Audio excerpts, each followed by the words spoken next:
Today, we're talking about something that a lot of women feel but don't actually say out loud. Are you over 40 and feeling financially behind? Just know that you are not alone and you can do this. You just need a plan. The way to catch up is by building a system. The good news is you don't have to have a perfect budget to do this. All you need is simple moves to create stability first, progress second. So I'm going to walk you through exactly what you need to do to be successful at this. Number one, stop the money leaks. Because if you have money leaking out of your budget everywhere, you're never going to feel like you're getting ahead. So I want you to focus on these money leaks first. Overdraft fees, late fees, those add up fast. And if you're paying those to your bank, that's your first emergency you need to take care of. Leak two is your weekend spending, your DoorDashes, your quick runs to the store, your ordering out, your Amazon deliveries. Weekends are where the money disappears. Number three is your subscriptions. Subscriptions you forgot about, memberships, random charges. Go through your bank account and ask yourself, what am I paying for that I don't even use? And see what you can cancel. Cancel what you can. Move number two, organize your money without having a budget. This is a game changer, hands down. Totally feel like 100% you need this in your life. Organizing your money without a budget, but with a simple system. As long as you have three separate accounts that you can handle yourself. One account will be for just bills, strictly bills. The second account will be for spending only. And I'm talking Walmart runs or extra groceries or just having that buffer for that extra stuff that comes up throughout the week. And if you have kids, you know what I'm talking about.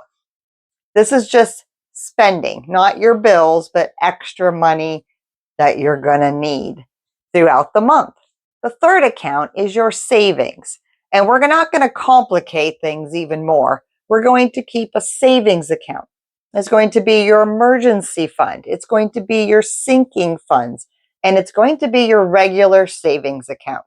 Now, if you want to venture off and separate those accounts out, go for it. More power to you. That's what I have.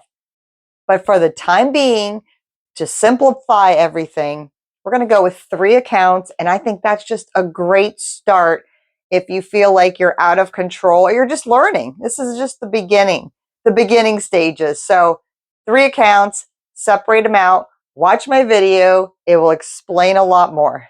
And I'm going to keep this simple because I don't want to overwhelm anybody. But this is going to be your emergency fund, your starter emergency fund.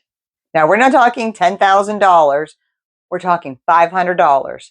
That's the beginning of this. This is your goal, $500. Once you get to $500, you can go forward with that, which I highly recommend. Don't just keep it at 500.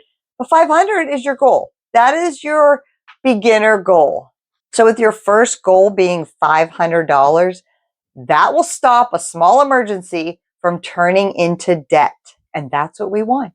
Starting to pay off debt as you can. I would list your debts accordingly, put them in order of balances, highest to lowest. Look at that very, very lowest bill. Can you pay it off? Can you throw money at it?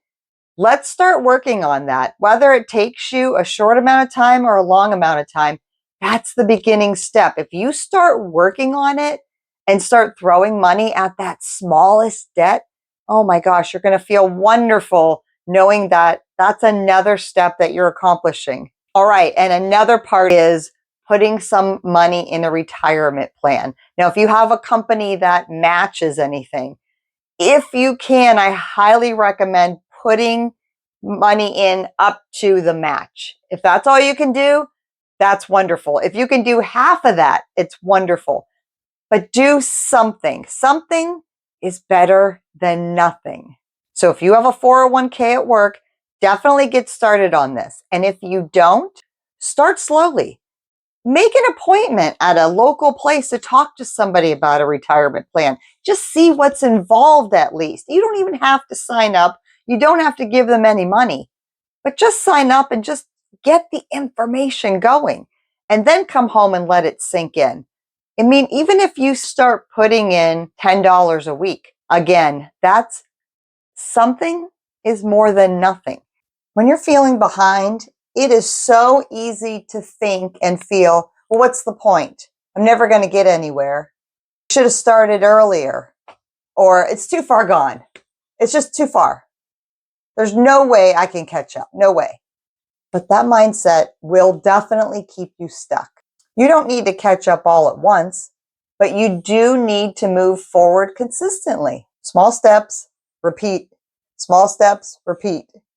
That's what's going to keep you moving in the right direction. And that's what's going to change your life. So these are the simple steps you need to do to keep your life going in the right direction. You can do this. There definitely is a better way than making yourself feel bad about being behind.